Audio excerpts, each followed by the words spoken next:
Hello மக்கள் எல்லாரும் எப்படி இருக்கீங்க? நல்லா இருக்கீங்க நம்புறேன். இன்னைக்கான வீடியோவில் நம்ம என்ன வண்டியை பற்றி ரிவ்யூ எடுக்கணும்னு பார்த்தீங்கன்னா, பஜாஜோட NS 400 Z பற்றி தான் நம்ம இந்த வீடியோவில் பார்க்க போகிறோம். இந்த NS 400 பார்த்தீங்கன்னா ஆல்ரெடி நம்மளுக்கு லான்ச் ஆன மாடல் தான். ஏன்னா போன வருஷமே நம்மளுக்கு லான்ச் ஆச்சு. இந்த 2025 பார்த்தீங்கன்னா எக்ஸ்ட்ரா ஒரு 4-5 ஃபீச்சர்ஸாக சேர்த்து இன்னொரு புதுசாக கொஞ்சம் அப்டேட் பண்ணி நமக்கு இதில் விட்டுருக்காங்க. இதுல என்னென்னலாம் நல்லா இருக்கு, பஜாஜ்ல 400cc எந்த அளவு தரமா இருக்கு இந்த வீடியோல நம்ம அதை பார்ப்போம். வீடியோ புதுசா யாராவது வந்தீங்கன்னா மறக்காம சப்ஸ்கிரைப் பண்ணி பெல் பட்டன் ஆல்ல போட்டுக்கோங்க. உங்களோட சின்ன சின்ன சப்போர்ட்னால தான் இன்னும் கொஞ்சம் டாப் மாடல்ஸ் அப்புறம் இன்னும் நிறைய ஷோரூமுக்கு போய் நம்ம ஏதாவது அப்ரோச் பண்ண முடியும். வாங்க அந்த வண்டியோட இதெல்லாம் நம்ம போய் பார்க்கலாம் அந்த ரிவ்யூவை. ஃபஸ்ட்டு நம்ம எப்பயுமே லைட்ஸ்லேருந்து ஆரம்பிச்சிடலாம். லைட்ஸை பார்த்திங்கன்னா நம்மளுக்கு இங்கே டிஆர்எல் செட்டப்லாம் நம்ம தந்துருக்காங்க, டிஆர்எல் தந்துருக்காங்க. அது பார்த்திங்கன்னா நம்மளுக்கு லைட்ஸ் பார்த்திங்கன்னா ப்ரொஜெக்ட் லைட் நமக்கு தந்துருக்காங்க. அப்புறம் இண்டிகேட்டர்ஸ் பார்த்திங்கன்னா நம்மளுக்கு எல்இடிலாம் தந்துருக்காங்க. நல்லாயிருக்கு அந்த இதில் கூசா. இதில் இப்போ ப்ரொஜெக்ட் லைட்லேயே பார்த்திங்கன்னா நம்மளுக்கு ஹைபீம் லோபீம் அப்புறம் பாஸ் ஸ்விட்ச் நம்மளுக்கு இதில் தந்துருக்காங்க.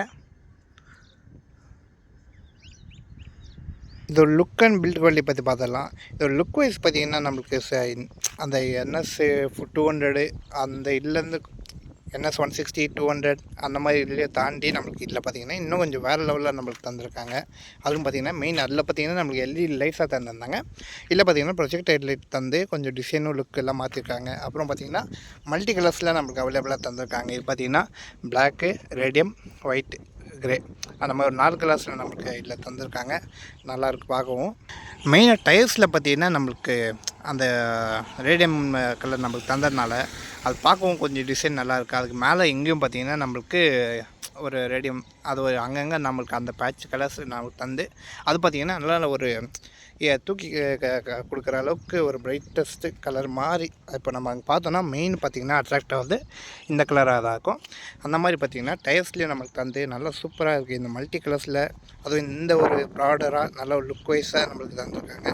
பார்க்கவே இப்போ இந்த வண்டி பார்த்திங்கன்னா கொஞ்சம் நல்ல ஒரு அந்த மீதி அந்த NS 200 160 தாண்டியும் இது கொஞ்சம் நல்ல ஒரு ப்ராடராக இன்னும் கொஞ்சம் பெரிய வண்டி மாதிரி நம்மளுக்கு இது தோணுது. அப்புறம் நம்ம ஃபியூல் டேங்க் கெப்பாசிட்டி பார்த்துடலாம். இதில் பார்த்திங்கன்னா இந்த NS சீரீஸில் பார்த்திங்கன்னா எல்லாத்துக்குமே காமனாக ஒரு இதாக தந்த மாதிரி எனக்கு ஃபீல் ஆகுது. எப்படின்னா நம்ம இது முன்னாடி எடுத்த அந்த 160 200 125 எல்லாமே பார்த்திங்கன்னா நம்மளுக்கு 12 லிட்டர்ஸ் தான் தந்திருக்காங்க. இந்த 400 செட்லும் பார்த்திங்கன்னா நம்மளுக்கு டோட்டல் கெப்பாசிட்டி பார்த்திங்கன்னா நம்மளுக்கு 12 லிட்டர்ஸ் தான். அதோட மைலேஜ் பார்த்திங்கன்னா நம்மளுக்கு ஒரு 35 to 37 வரைக்கும் நம்மளுக்கு தரும்னு சொல்லலாம். ஆனால் அந்தளவுக்கு நம்ம இந்த 400cc பைக்கு அதுவும் பார்த்திங்கன்னா இவ்வளோ தருதுன்னே கூட ஓகேன்னு சொல்லிக்கலாம். ஏன்னா 37 ஆனால் நம்ம பார்த்திங்கன்னா ரொம்ப இப்போ அதுவும் பார்த்திங்கன்னா நம்ம ரொம்ப க்ரூஸு நம்ம ஸ்பீட் மட்டுமே நம்ம ஓட்டிகிட்டே இருந்தோம்னா அதுவும் நம்மளுக்கு அடிப்படும். அது அவ்வளோ கூட நமக்கு தராது. 30 கீழேயும் போயிடும் நமக்கு. நீங்கள் எப்படி ஓட்டுறீங்களோ அந்த அளவுக்கு தான் நம்மளுக்கு இதோட மைலேஜும் நம்மளுக்கு தரும்.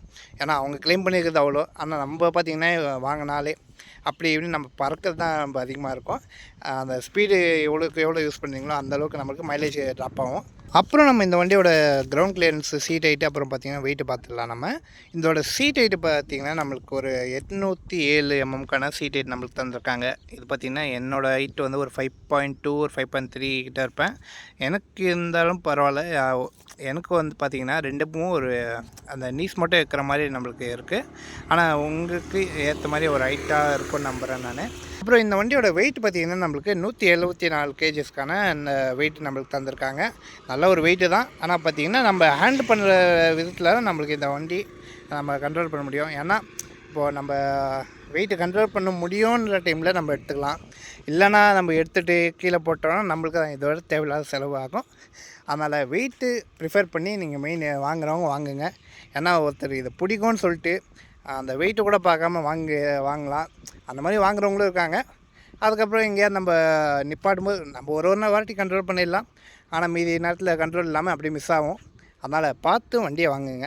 கிரவுண்ட் கிளியரன்ஸ் பார்த்துலாம். நம்ம கிரவுண்ட் கிளியரன்ஸ் பார்த்திங்கன்னா நம்மளுக்கு ஒரு 168 mmக்கான கிரவுண்ட் கிளியரன்ஸ் நம்மளுக்கு தந்திருக்காங்க. நல்ல ஒரு ரொம்ப கீழே இருக்கிற மாதிரி தான் எனக்கு ஒரு ஃபீல் கொடுக்குது. ஏன்னா அந்த ஒரு இது பிளேட்டு மாதிரி அந்த ப்ரொடக்ஷனுக்கு நம்மளுக்கு தந்திருக்காங்க, இன்ஜின் ப்ரொடக்ஷனுக்கு.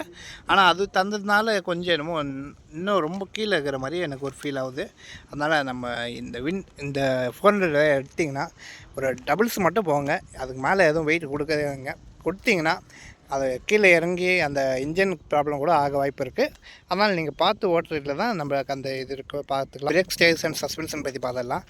ஃப்ரண்ட் சஸ்பென்ஷன் பார்த்தீங்கன்னா நம்மளுக்கு 43 mm USD ஃபோர்க்ஸ் தான் நம்மளுக்கு தந்திருக்காங்க. அதுவும் பார்த்தீங்கன்னா கலர்டு ஃபோர்க்ஸ் தான் நம்மளுக்கு, கோல்டன் ஃபோர்க்ஸ் தான் நம்மளுக்கு தகுந்த மாதிரி இருக்குது. அது பார்த்தீங்கன்னா ஃபுல்லாக நான் இங்கே கண்ணில் பார்க்கும்போது நம்மளுக்கு கோல்டு ஃபுல்லாக நம்மளுக்கு அந்த ஃபுல் கோட்டன் மாதிரி நம்மளுக்கு இல்லை, கொஞ்சம் லைட்டாகவும் இருக்குது கலரு. அந்த மாதிரி நம்மளுக்கு தந்திருக்காங்க. ஆனால் பார்க்கவும் நல்லா சூப்பராகவும் இருக்குது அந்த கலருக்கு. அப்புறம் பிரேக்ஸ் பார்த்திங்கன்னா நம்மளுக்கு ஃப்ரண்ட்டு பார்த்திங்கன்னா 320 mm disc with dual ABS தான் நம்மளுக்கு தந்திருக்காங்க. ஃப்ரண்ட்டு பேக்கு நம்மளுக்கு ஏபிஎஸ் பிரேக்ஸ் தான் நம்மளுக்கு வருது, வித் டிஸ்கோட நம்மளுக்கு வருது. அப்புறம் பேக் சஸ்பென்ஷன் பார்த்திங்கன்னா நம்மளுக்கு monoshock with nitrox 6 step adjustable suspension தான் நம்மளுக்கு இதில் தந்திருக்காங்க. அப்புறம் பார்த்திங்கன்னா நம்மளுக்கு பிரேக்ஸ் பார்த்திங்கன்னா நம்மளுக்கு 230 mm பிரேக்ஸாக நம்மளுக்கு தந்திருக்காங்க, டிஸ்க் பிரேக்காக நமக்கு தந்திருக்காங்க.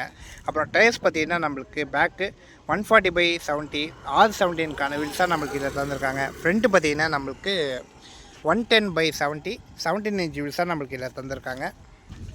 அப்புறம் பார்த்திங்கன்னா கேலிபஸ் பார்த்திங்கன்னா நம்மளுக்கு கிரிமேக்கா கேலிபஸ்ன்னு நமக்கு தந்திருக்காங்க. அப்புறம் பிரேக் பேட்ஸ் பார்த்திங்கன்னா நம்மளுக்கு சின்டர்டு பிரேக் பேட்ஸாக நம்மளுக்கு இதில் தந்திருக்காங்க.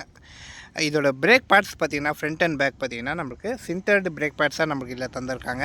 இப்போது டயர்ஸ் பார்த்திங்கன்னா நம்மளுக்கு இதுக்கு முன்னாடி இப்போது பார்த்திங்கன்னா வேறு ஒரு டயர்ஸாக தந்திருக்காங்க. இதுக்கு முன்னாடி பார்த்திங்கன்னா நம்மளுக்கு MRF டயர்ஸை நம்மளுக்கு இதில் தந்திருந்தாங்க. இப்போ பார்த்திங்கன்னா நம்மளுக்கு அப்போலோவில் ஆல்ஃபா H1 டயர்ஸாக நம்மளுக்கு இதில் தந்திருக்காங்க. இப்போ ட்ராக்ஷன் கண்ட்ரோலுக்கும் ஸ்டெபிலிக்கு ஹேண்டிலுக்கும் பார்த்திங்கன்னா கரெக்டாக ஒரு கம்ஃபர்டபுளாக நம்மளுக்கு இந்த இதில் தந்திருக்காங்க. டயர்ஸில் கொஞ்சம் டிஃப்ரென்ஸ் பண்ணியிருக்காங்க இந்த புது மாடலில். அப்புறம் நம்ம ஸ்விட்சஸ் பற்றி பார்த்துடலாம். ஸ்விட்சஸில் பார்த்திங்கன்னா நம்மளுக்கு ஐபிஎம் லோபிஎம்க்கான ஸ்விட்சஸ் நம்ம இங்கே மேலே தந்திருக்காங்க. அப்புறம் பார்த்திங்கன்னா இது இந்த டிஸ்பிளே டாக்கிள் பண்ணிக்கிறதுக்கான ஸ்விட்சஸ் நம்மளுக்கு இதில் தந்திருக்காங்க. அதுவும் நல்லா அந்த ஸ்விட்சஸ் நம்மளுக்கு ஸ்விட்சஸ் தனித்தனியாக நம்மளுக்கு இல்லை. இது பார்த்திங்கன்னா நம்மளுக்கு KTMல எப்படி இருக்கோ அதே மாதிரி நம்மளுக்கு இதில் தந்திருக்காங்க. அப்புறம் பார்த்திங்கன்னா இண்டிகேட்டருக்கான ஸ்விட்ச் நம்மளுக்கு இதில் தந்திருக்காங்க. அப்புறம் ஹார்னுக்கான ஸ்விட்சஸ் நம்மளுக்கு இதில் தந்திருக்காங்க. ரைட் சைடில் பார்த்திங்கன்னா நம்மளுக்கு இந்த 200 அதில் இல்லாத ஒரு இதில் பார்த்திங்கன்னா நம்மளுக்கு இந்த NS 400 செட்டில் பார்த்திங்கன்னா நம்மளுக்கு ஹசார்ட் லைட் நம்மளுக்கு இல்லை தந்திருக்காங்க. இந்த ஹசார்ட் லைட்டு நல்லா ஒரு யூஸ்ஃபுல்லான ஒரு இதுன்னு நான் சொல்லிப்பேன். அப்புறம் இது பார்த்திங்கன்னா கில் ஸ்விட்ச்சு ப்ளஸ் செல்ஃப் ஸ்டார்ட்டு நமக்கு இல்லையே தந்திருக்காங்க. அது ஒரே பட்டனில் நமக்கு தந்திருக்கு, ஒரு யூஸ்ஃபுல்லாகவும் இருக்குது. அதுக்கு கீழே பார்த்திங்கன்னா நம்மளுக்கு ஹெட்லைட்டு இது மட்டும் இன்னும் மாறாமல் ஹெட்லைட்டுக்குன்னு தனியாக நம்மளுக்கு ஸ்விட்சஸ் இதில் தந்திருக்காங்க. மீதி பார்த்திங்கன்னா இங்கே தனியாக இருக்க வேண்டிய செல்ஃப் ஸ்டார்ட் மட்டும் இதில் ஆட் பண்ணியிருக்காங்க, வேறு எந்த வித்தியாசமும் இல்லை. அப்புறம் நம்ம இந்த வண்டியோட டிஸ்பிளே பற்றி பார்த்துடலாம். டிஸ்பிளேயில் பார்த்திங்கன்னா இன்னும் நிறைய ஒரு இதாக இருக்குது. இதில் பார்த்திங்கன்னா மெயின் பார்த்திங்கன்னா இந்த RSல அந்த மாதிரி தெரிஞ்சு நான் ரீசெண்டாக பார்த்தேன்னா RSல தான் பார்த்துருக்கேன். RSல நம்மளுக்கு தந்த மாதிரி இதில் பார்த்திங்கன்னா மல்டி கலர் டிஸ்பிளே நம்மளுக்கு இதில் தந்திருக்காங்க. இல்லை பார்த்தா எனக்கு தெரியாது, ஆனால் ஆன் பண்ணும்போது நம்மளுக்கு ஒரு கலரில் நம்மளுக்கு க்ரீனு ரெட்டு நல்லா நம்மளுக்கு மல்டி கலர்ஸ் தந்திருக்காங்க. இங்கே முன்னாடி பார்த்திங்கன்னா எல்லாம் ஒரு சேமே தான். டைமு நியூட்ரல் இங்கே என்ன கேரில் இருக்குன்னு பார்த்துக்கலாம். இது பார்த்திங்கன்னா ஃபியூல் இண்டிகேட்டருக்கான இது நம்மளுக்கு தந்திருக்காங்க. ஃபியூல் எவ்வளோ இருக்குன்னு பார்த்துக்கலாம். கீழே பார்த்திங்கன்னா ஓடோமீட்டரு, அப்புறம் ட்ரிப்பி அதெல்லாம் இங்கே ஓடோமீட்டர் இருக்குது. மீதி எல்லாமே பார்த்திங்கன்னா இங்கே காட்டுறேன் உங்களுக்கு. அப்புறம் பார்த்திங்கன்னா மோட்ஸ் பார்த்திங்கன்னா நம்மளுக்கு ஒரு 4 மோட்ஸாக நம்மளுக்கு தந்திருக்காங்க. இப்போ என்னென்ன பார்த்திங்கன்னா நம்மளுக்கு ரைட் மோட்ஸில் road, sports, rain, off road மொத்தமாக 4 மோட்ஸாக நம்மளுக்கு தந்திருக்காங்க. ஆனால் இதில் மோஸ்ட்லி இப்போ யாராவது வாங்குறாங்கன்னா இந்த ஸ்போர்ட்ஸ் மோடில் தான் நிறைய பேர் ஓட்டுவாங்க. அதனால் நம்மளுக்கு மைலேஜ் கன்ஃபார்ம் அடிப்படும். அந்த ஸ்போர்ட்ஸ் மோடை மட்டும் கொஞ்சம் தவிர்த்துக்கோங்க, இல்லைனா மைலேஜ் நான் கேரண்டி இல்லை. மைலேஜுக்கு பஜாஜ் கேரண்டி இல்லை. ஸோ அதனால் ரோடு, ரெயின் எல்லாம் பார்த்திங்கன்னா நம்ம பொறுமையாக தான் போய் ஆகணும். ஆஃப் ரோடு பார்த்திங்கன்னா நம்ம வண்டியை தான் சேஃபாக வச்சுக்கணுன்னா ஆஃப் ரோட்டில் பார்த்திங்கன்னா பொறுமையாக ஓட்டி தான் ஆகணும். ஏன்னா கிரவுண்ட் கிளியரன்ஸு அந்த கீழே அடிப்படுற நல்ல வாய்ப்பு இருக்குது. அதனால் பார்த்து ஓட்டுறது நல்லது. ஏன்னா 400cc எல்லாம் நம்மளுக்கு ஏதாவது காஸ்ட் எதாவது மாற்றணும் அப்படின்னா கன்ஃபார்ம் இருக்கும். அதனால் நீங்கள் பார்த்து வச்சுக்கிறதுல தான் நம்மளுக்கு இருக்குது வண்டி. அப்புறம் இந்த ரைட் சைட் பாக்ஸில் என்னென்னக்குன்னு பார்த்திங்கன்னா ட்ரிப்பிக்கான ஸ்பீடு அந்த இதெல்லாம் ஆவரேஜ் ஃபியூல் எக்கானமி, அப்புறம் ட்ரிப்பேக்கான எவ்வளோ கிலோமீட்டர் ஓடு அதெல்லாம் இல்லை பார்க்கலாம். அப்புறம் பார்த்திங்கன்னா ப்ளூடூத் ஆன் ஆஃப் கூட நம்ம இதில் பண்ணிக்கலாம். ப்ளூடூத் பார்த்திங்கன்னா இப்போ ஆனில் இருக்குது, நம்ம ஆஃப் பண்ணால் கூட நம்ம ஆஃப் பண்ணிக்கலாம். அப்புறம் பார்த்திங்கன்னா வெஹிக்கிள் இன்ஃபோ கூட இருக்குது. வெஹிக்கிள் இன்ஃபோவில் பார்த்திங்கன்னா ரைட் மோடு அதில் நம்மளுக்கு இங்கே வெளியும் பார்த்துக்கலாம். இங்கே பார்த்திங்கன்னா நம்மளுக்கு இங்கேயும் இப்போ நம்ம இங்கே போய் செலக்ட் பண்ண முடியாது. இங்கே பார்த்திங்கன்னா நம்மளுக்கு ரைட் மோடில் இருக்குது. அப்புறம் பார்த்திங்கன்னா அதில் ரைட் மோடு சேஞ்ச் பண்ணிக்கலாம். ரைட் மோடில் பார்த்திங்கன்னா இப்போ அந்த ரைட் மோடுக்குள்ளே போயிட்டு இப்போ ரோடுன்னா ரோடு, இப்போ ஸ்போர்ட்ஸ் கூட நம்ம மாற்றிக்கலாம். ஸ்போர்ட்ஸு, அப்புறம் ரெயின், அப்புறம் ஆஃப் ரோடுக்கு நம்ம மாற்றிக்கலாம். இது பார்த்திங்கன்னா அப்புறம் மோட்டர் ட்ராக்ஷன் கண்ட்ரோல்னு அந்த ட்ராக்ஷன் கண்ட்ரோல் நமக்கு இதில் தந்திருக்காங்க. அப்புறம் பார்த்திங்கன்னா வார்னிங்ஸும் இருக்குது. வார்னிங்ஸ் பார்த்திங்கன்னா ஏதோ ஃபியூல் தான் காட்டுது நமக்கு. அப்புறம் வேறு என்னென்னு தந்திருக்காங்கன்னு பார்த்தீங்கன்னா கனெக்டிவிட்டியில் பார்த்திங்கன்னா ப்ளூடூத் நம்மளுக்கு தந்திருக்காங்க. ப்ளூடூத்து இப்போது கனெக்டில் இல்லை, அதனால் ஆன் மட்டும் ஆகிருக்கா, நான் இதை கனெக்ட் ஆகலை. அப்புறம் பார்த்திங்கன்னா மியூசிக் கண்ட்ரோலும் இருக்குது.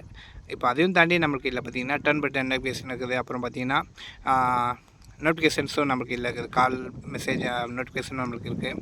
அப்புறம் பார்த்திங்கன்னா ட்ரிப் அண்ட் பைக்குன்னு பார்த்திங்கன்னா ட்ரிப் ஏ அதுக்கான 2 ஆப்ஷன் தந்துருக்காங்க. அப்புறம் பார்த்திங்கன்னா கேடிஎம்மில் இருக்கிற மாதிரி இல்லை, லேப் டைமர்னு நம்மளுக்கு இருக்குது. இப்போ ஏதாவது நமக்கு இப்போ நம்ம ஓட்டிட்டு டெஸ்ட் பண்ணுறோம், இந்த டைமுக்குள்ளே இப்போ ரேசிங்னே வச்சுக்கோங்க, அந்த மாதிரி தான் உங்களுக்கு சிம்பிளாக தெரியும். அதுக்கு பார்த்திங்கன்னா நம்மளுக்கு ஸ்டார்ட் டைமர், ரிசெட்டு, லேப்பு அந்த மாதிரி இருக்குது நமக்கு. இப்போ எவ்வளோ இது ஓட்டுறோம் நம்மளுக்கு பார்த்துக்கலாம். இப்போ அதுக்கப்புறம் பார்த்திங்கன்னா செட்டிங்ஸில் இருக்குது. அப்புறம் ஃபேவரட்ஸில் பார்த்திங்கன்னா நம்மளுக்கு முன்னாடி ஃப்ரண்ட் டிஸ்பிளேல என்னென்னலாம் வேணும்னு நம்மளுக்கு இல்லை ஆன் செட் பண்ணிக்கலாம். அப்புறம் பார்த்திங்கன்னா குவிக் செலக்ட் பார்த்திங்கன்னா இப்போது இந்த அப் பட்டனில் என்னென்ன இப்போ அப் பட்டன் கிளிக் பண்ணோடனே எந்த இது பார்த்திங்கன்னா உங்களுக்கு ஃபஸ்ட்டு ஓப்பன் ஆகணும் அந்த மாதிரி இதை நம்ம இதில் வச்சுக்கலாம். இல்லை டவுன் பட்டனில் வேணால் டவுன் பட்டனில் வச்சுக்கலாம். அந்த மாதிரி இது பார்த்திங்கன்னா நான் கேடிஎம் போட்டிருப்பேன். கேடிஎம் வீடியோ பார்க்காதவங்க அதில் போய் பாருங்கள், அதில் நான் இன்னும் எக்ஸ்பிளைன் பண்ணியிருப்பேன். அப்புறம் பார்த்திங்கன்னா டேட்டு, கிளாக், இப்போ டைம் அண்ட் டேட் மாதிரி தான் இது. டைமு அப்புறம் டேட் சேஞ்ச் பண்ணிக்கலாம், டேட் அண்ட் டைமு. அப்புறம் பார்த்திங்கன்னா பிரைட்னஸ் பார்த்துக்கலாம். பிரைட்னஸ் ஹை வேணால் ஹை வச்சுக்கலாம், இல்லை மீடியம் வேணால் மீடியம் வச்சுக்கலாம். அந்த மாதிரி இருக்குது. இப்போ மீடியமில் இருக்குது. நான் இப்போ கொஞ்சம் ஹையில் வச்சாலும் கொஞ்சம் பெருசாக டிஃப்ரென்ஸ் எதுவும் தெரியல. நைட்டில் ஆனால் கொஞ்சம் நல்லா டிஃப்ரென்ஸ் தெரியும். வேறு தான் நம்மளுக்கு இதில் செட்டிங்ஸ் அவ்வளோ தான். நமக்கு இப்போ டிஸ்பிளே டோட்டலாக இவ்வளோ தான் நம்மளுக்கு இதில் தந்திருக்காங்க. அதுக்கு இந்த டிஸ்பிளே கீழே பார்த்திங்கன்னா நம்மளுக்கு சார்ஜிங்ஸ் போட்டு நம்மளுக்கு தந்திருக்காங்க. யூஎஸ்பி சார்ஜிங் போட்டு ஏதாவது நம்ம லாங் ட்ராவல் ஏதாவது போகிறோன்னா கண்டிப்பாக யூஸ் ஆகிறதுக்கான சார்ஜிங் போட்டு நம்மளுக்கு தந்திருக்காங்க. இன்ஜின் பார்த்திங்கன்னா நம்மளுக்கு 373.27 cc இன்ஜின் நம்மளுக்கு இதில் தந்திருக்காங்க. இது பார்த்திங்கன்னா நம்மளுக்கு லிக்விட் கோல்டு இன்ஜின் தான். அது பார்த்திங்கன்னா 4 வால்டு டாட் சி வித் டிசிசி கோட்டட் ஃபிங்கர் ஃபாலோவர்ஸுக்கான இன்ஜின் நம்மளுக்கு இதில் தந்திருக்காங்க. சுருக்கமாக சொல்லப்போனால் இது பார்த்திங்கன்னா கேடிஎம்மோட ஸ்டாப் பண்ண மாடலோட ஒரு இன்ஜின் தான் நம்மளுக்கு இதில் ஃபிட் பண்ணி தந்திருக்காங்க. அதுவும் பவர்ஃபுல்லான இன்ஜின் தான்.